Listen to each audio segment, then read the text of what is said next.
In the age when England bled from Viking steel and kings trembled before the roar of longships, there rose a man who would do the impossible. Unite conquerors and conquered, forge a vast empire across the northern seas, and rule with both ruthlessness and wisdom. He was called Canute the Great, c. 995-1035, the son of a Viking raider, the heir of Sweyn Forkbeard, and the first man to wear not just one crown, but three: England, Denmark, and Norway. To his enemies he was the storm made flesh. To his followers he was the king of all England and Denmark, and of the Norwegians, and part of the Swedes. His saga is not just of conquest, but of transformation of a Viking warlord who became one of Europe's most respected Christian monarchs, and whose empire shimmered briefly as the greatest power of the North. Canute was born around 995, the son of Sweyn Forkbeard, king of Denmark, and possibly Władysław of Poland, sometimes confused with Sigurd the Haughty. From birth he was bound to greatness. Through his father he inherited Denmark's Viking might. Through his mother he was tied to the powerful Piast dynasty of Poland. When Sweyn conquered England in 1013, young Canute followed in his wake, learning the arts of war and rule. But Sweyn's triumph was short-lived. He died suddenly in 1014, leaving the crown of England to Canute. The Witan, however, recalled Thellard the Unready from exile in Normandy, and Canute was forced to retreat to Denmark. Yet this was no defeat, it was a pause. Canute returned to England in 1015 at the head of a mighty Viking army, determined to finish what his father had begun. England in 1015 was a land of fire and uncertainty. Thellard was dying, the kingdom fractured, nobles shifting allegiance like the tide. Canute saw his chance. He landed with a fleet in Wessex, devastating the countryside. Thellard died in April 1016, leaving his son Edmund Ironside to defend the realm. Thus began a furious duel between the young Viking and the iron-willed English prince. The campaigns of 1016 read like the pages of a saga, sieges and skirmishes across Wessex and Mercia. Edmund rallying his Fyrd, striking back with ferocity. Canute countering with Viking cunning and merciless raids. The climax came at the Battle of Asandin, the 18th of October 1016. Chroniclers say the field was soaked in blood as axe clashed with shield, and the English line, betrayed by treachery, finally shattered. Rather than press for total destruction, Canute agreed to a peace. England would be divided. Edmund held Wessex. Canute ruled Mercia and the north.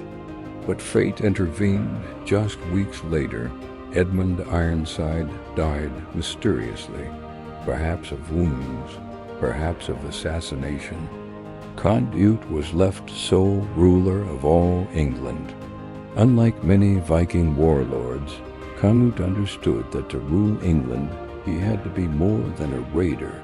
He had to be a king in the Anglo-Saxon tradition. He married Emma of Normandy, widow of Thellard and daughter of Richard I of Normandy. This brilliant marriage gave him legitimacy and tied him to the powerful Norman house that would later produce William the Conqueror.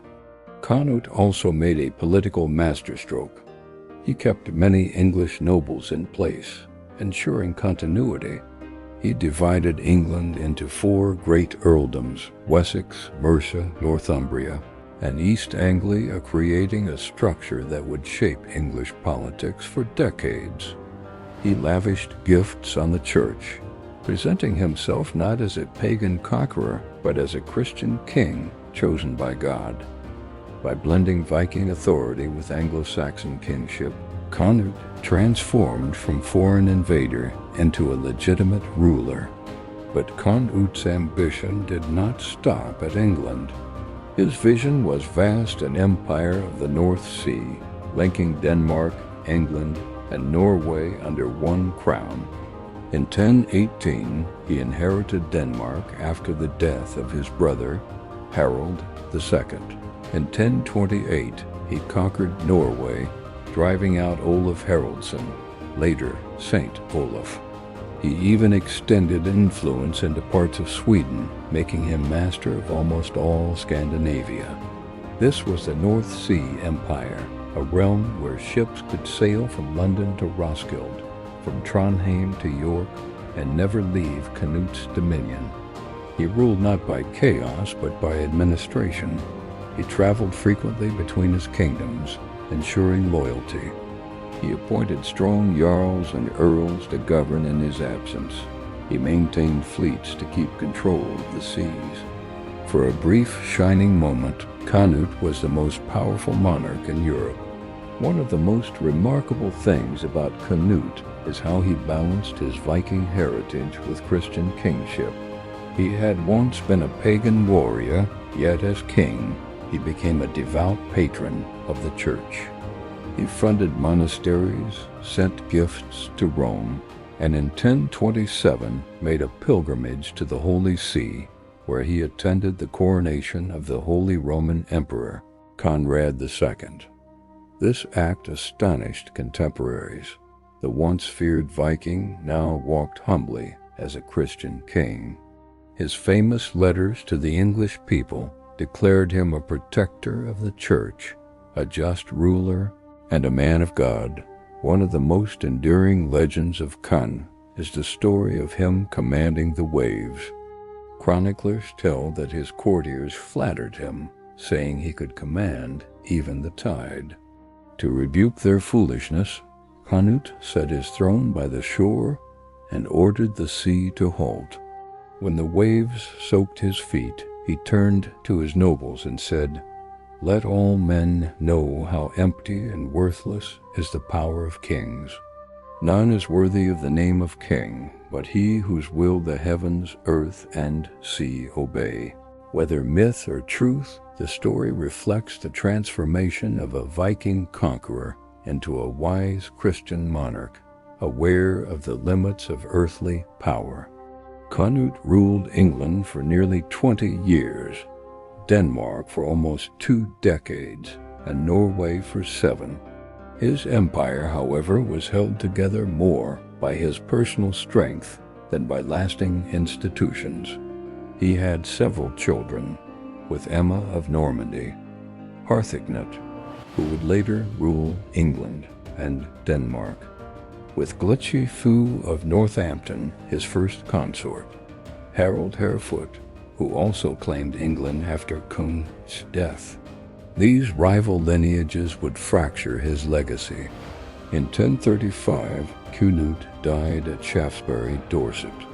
His body was taken to Winchester, the ancient capital of Wessex, and laid to rest among the English kings he had once conquered.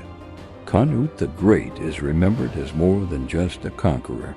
He was the first ruler to unite England with Scandinavia into one empire. A Christian king who patronized the church yet never lost his Viking boldness. A lawgiver who ruled with justice, not terror.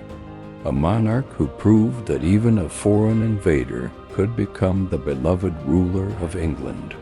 Though his empire collapsed soon after his death, his reign left a deep mark.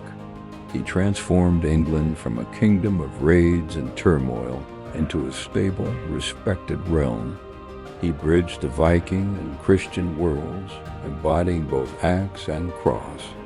And above all, he became a legend, the Viking who sat upon the English throne, the ruler who commanded both men and seas, the king they called Canute the Great.